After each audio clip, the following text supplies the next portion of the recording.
Hello, hello. Just testing the video, the audio. Good morning. Good morning. Let's see. Let's do one more time. Good morning. Hello. I don't see the camera or the audio, and I don't know. Just see the camera or the audio. All right. Call you back. Okay.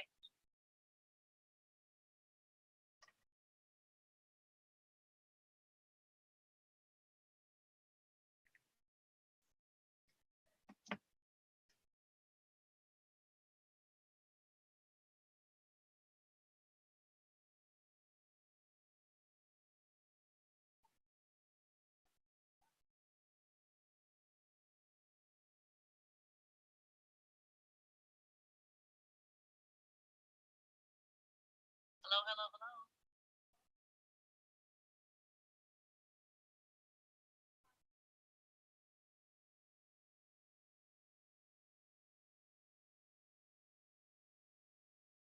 It's working. I can go on mute now.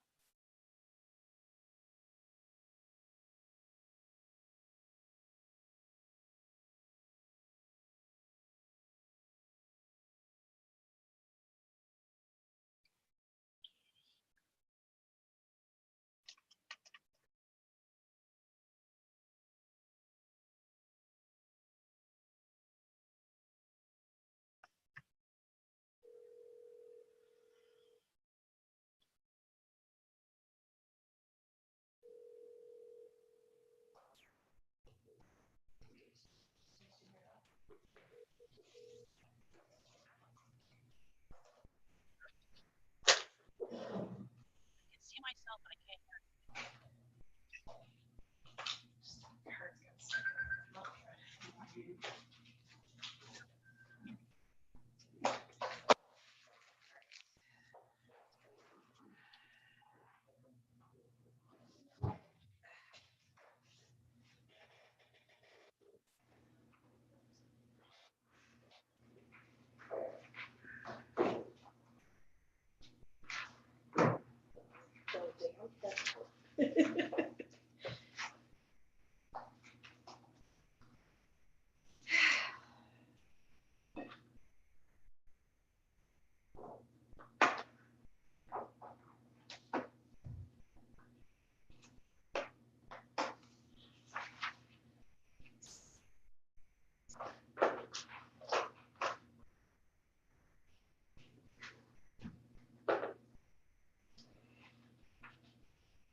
Good morning, everybody. For attending this Monday morning, you can rise for the Pledge of Allegiance. I pledge allegiance to the flag of the United States of America and to the republic for which it stands, one nation, under God, indivisible, with liberty and justice for all. All board members who are in attendance, Anna Joe attending remotely. Can you hear us, Anna Joe? She's muted. That's my name. Oh, she's not. Okay, I'm sorry. All right, I will move to excuse the absence of Ms. Anna Joe Davis Chappelle. Second. A question or comment? Hearing none, all those in favor signify by saying aye. Aye. Motion passes unanimously. I will move to approve the minutes from the April 29th, 2022 board meeting. If there's a second. Second. Thank you. Any question or comment?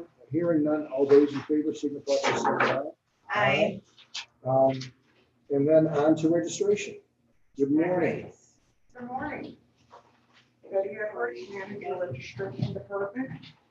You should have before you the provisional validation summary report for the May 3rd, 2022 primary election. There were 1,400, there was a total of 1,547 provisional ballots issued, of which 1,443 were confirmed to be valid provisional ballots, while 104 were rejected for various deficiencies.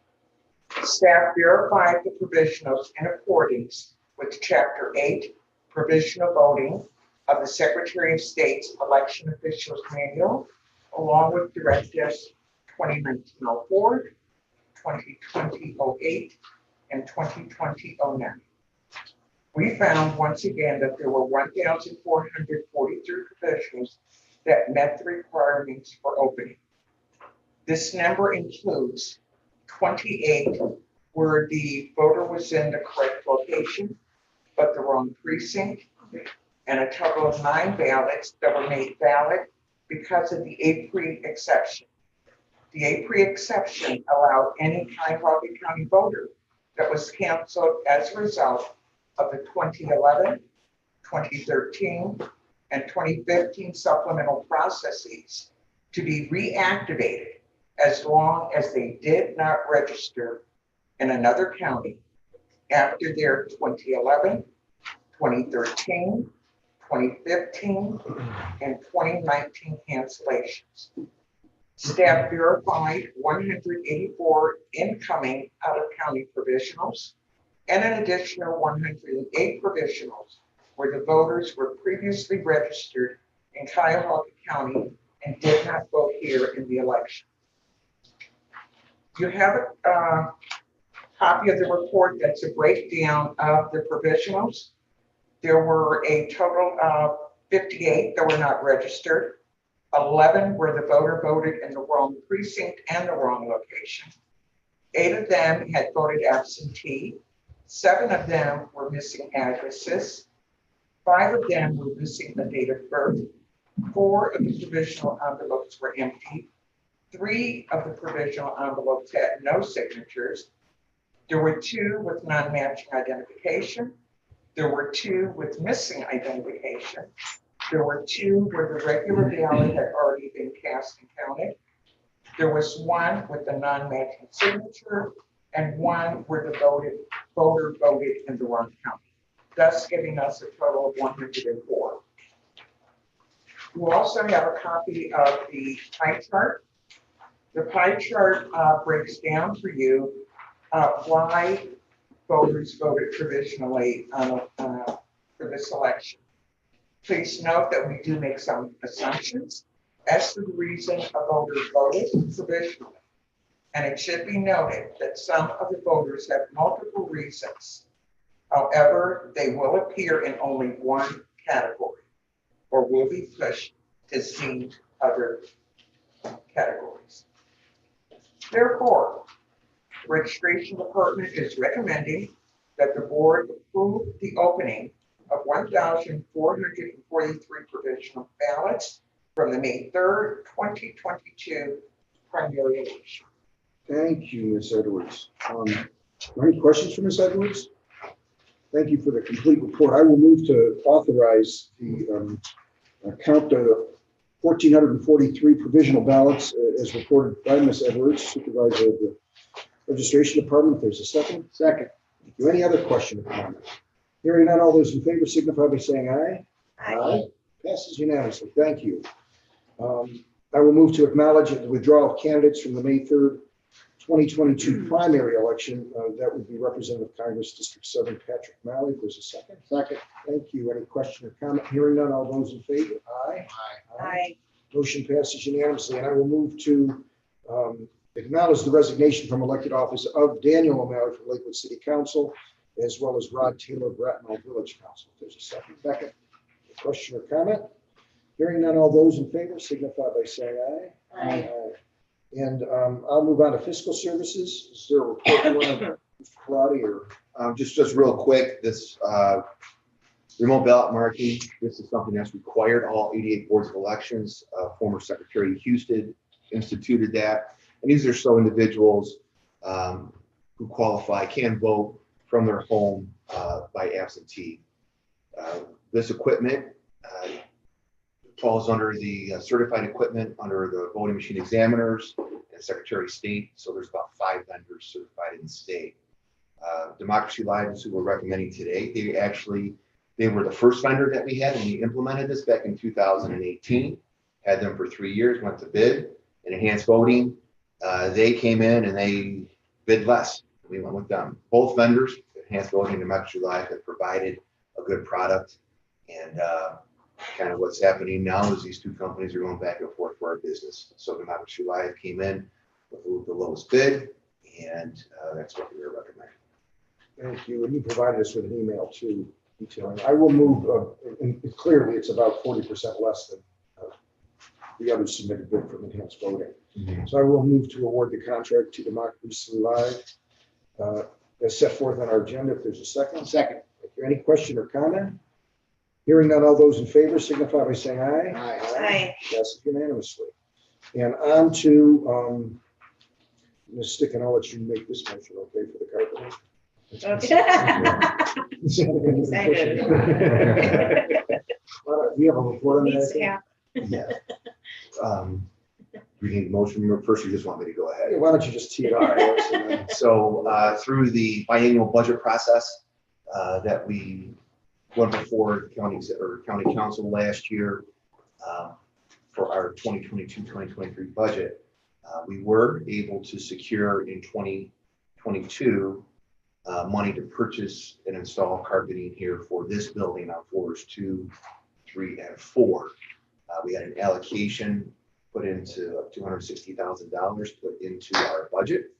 But also during that process, the budgetary process in 2023, we are on the county's now capital improvement plan, which we should be having over $1 million worth of enhancements to this building in 2023. So what we want to do is, we don't want to lose this money that we have now. We're going to purchase the carpeting. We work with Public Works. This is Public Works utilizes this state term contract vendor to buy carpeting for prosecutor's office, sheriff's. So what we're going to do is it's about $200,000. We're going to get out materials. We'll store some of them here in the basement. The retailer or wholesaler will keep the other part in their facility. And then next year, when we go with the capital improvement and we are maybe knocking down some walls and doing some other things, this carpeting then will be installed at that time, because it doesn't make a whole lot of sense to put carpeting in and all of a sudden you're ripping something out. So that's what we're doing. So we're excited about that. It is actually becoming a reality that this 1987 carpet replace. Terrific. Is there a motion? I'll make the motion. Okay, second. All right. Any other question or comment? Hearing none, all those in favor signify by saying aye. Aye. Motion passes unanimously. And on to new business. Nope, approval of vouchers, I'm sorry. So what this is we do have money in our budget for postage, and every once in a while we have to do this where we then go ahead and we replenish the accounts with the post office. And so what we're doing now that we have gotten through this May election is we are building up the money, the postage that's in the accounts. We say that this is for November, but it could be, if there's an election before then, it could be for that. Right. And then we would come back again and put additional monies out. Okay, I'll move to approve the vouchers as set forth in the agenda. If there's a second. Second. Thank you. Any question or comment? Hearing none, all those in favor? Aye. Aye. Aye. Motion passes unanimously. On to new business. So I just had a few things this morning. One is this May 3rd election will be the first time that we are paying the poll workers out of the new county computer system. We have been working, when I say we, Tony, IT, poll worker department, and fiscal, with both people in county payroll and in the IT department to make sure that this goes as smooth as possible, because it is a lot of checks. We do not want it to be wrong. We feel pretty good. The testing has gone well. Our deadline is next Monday to provide a file to them. We are in a position to submit a file this Wednesday. We are going to do it at that point in time, and I've talked to the county, and they're going to go ahead and pre-look at this file, make sure that it looks good. Then what I haven't got an answer back is I've asked them if they could cut the checks, because what they want to do now is it has to go with county payroll, right? I made a request that they can cut those separate. So we'll provide the file sooner, they can look at it and try to get out ahead of it in case there is something wrong. I would like that to be isolated from the regular checks we're cutting from everybody else. So I have half of that secured, and hopefully I'll have the other half. So staff has worked very hard to go ahead and get this, and we will. we'll have all of about 50 people where we have their social security numbers and everything to submit a good comprehensive file, which is good. So stay tuned and we'll let you know how that goes.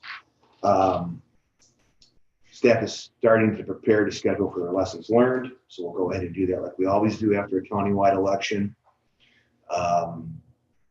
We received notice from the Secretary of State, and we knew that this was forthcoming. In even years, we have to do our election administration plan. It's due 120 days from the, out from the general election, which is July 11th. Peter James does head that up. We will dust off the one that we had in 2020, make any enhancements to it that we need to. And that is something where, if I recall correctly, the board does not, we don't bring it for a motion, but we do provide it to you to sign off for submission, and we will do our due diligence to get it to you in enough time so you can take a look and get it at the deadline.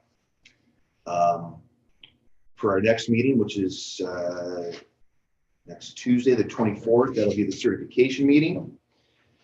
At that point in time, myself and Tony will be in a better position to more thoroughly discuss what happened on May 3rd in the morning with the stubs. So we have a pretty good idea where it is now, but we have a couple fine-tuned things that we need to get those answered, and we'll be able to discuss and let you know what happened and how that happened. Also, we may have personnel agenda maybe with some hires at that meeting. And then also, as of right now, we have 3 ties on precinct committee people. Of those 3 ties, there are no valid vote by mail ballots. There are no curbside ballots, but we do have some valid provisionals that will open today. The Cleveland precinct has 1 valid. The Garfield Heights has 2 valid precincts, and the South Euclid has 8 valid provisionals. So we'll see if any of those have votes for the precinct committee person, and we'll see what happens. If not, we'll bring the coin and we'll flip next Tuesday, and we'll declare that. Anything that is a tie, as just a refresher, we flip the coin, we break the tie, and they're automatic recount for that. So we will do that. We do have a few other Democratic precinct committee that are within like 2 to 5. So again, depending on vote by mails and provisionals, could separate, could get closer, wait and see. With that, we have a June 6th meeting in which we would hope, if there are no requested recounts, if it's just the automatics, if we have them, we would certify those at that meeting most likely. But now with the changes to the election official manual, you also have to certify audits, where before we just had a report, now you have to certify. So I say that to mean that if there are no requested recounts and only automatics, potentially the week of June 13th, we may be looking to schedule another meeting. We'll know more on May 31st, because that is when, that's the deadline, or will be the deadline for someone to request a recount. So just kind of putting that out there so you're aware of that. And then for right now, I'm gonna say August 2nd, but we're not for sure if there's an August 2nd election, but it's already, it's go time for that. So we have to anticipate it at least at somewhat, but we can only go so far. And so what we're doing is, last Friday, election support sent out the polling location contracts for all those locations, because that's one of the things that we need to know in order to assign poll workers. We did it in a cover letter, say that it is tentatively August 2nd, and if it's not that date, then those will be deemed void. So we got those out so we can start to gather that information. We met with election officials to talk about poll workers. Unless a directive tells us otherwise, the returning workers won't have to train because they will have already trained for May 3rd. So we'll be ready May 28th. If the state of Ohio doesn't do anything, May 28th is the date that the panel of 3 judges said they would do something. So we'll be in a position the week after to send emails out to the poll workers to say, hey, what's going on there? Because actually, June 3rd would be the first day that we could train if we, for people. So it's a really tight timeline. And then the other thing we're going to be doing is the ballot department will begin to reach out to nursing homes. Just to give them kind of a heads up that potentially on the 2nd, we may have something. So we'll have to create a schedule. We create a schedule with the nursing homes where we go and our staff work with those individuals. So those are some of the things that we can do in advance. It'll be quick because June 17th will be UCAVA already. So if the judges do something on that Saturday, that's the holiday weekend. If the Secretary of State gives us directive, we're back in on Tuesday the 31st, and we'll have to be doing an import already. So it'll go quick. So those were the main things that I had, unless I missed something, Tony, or if there's any questions on anything. Okay, I don't have any questions. Do we have any public comment, Mary? Anything else?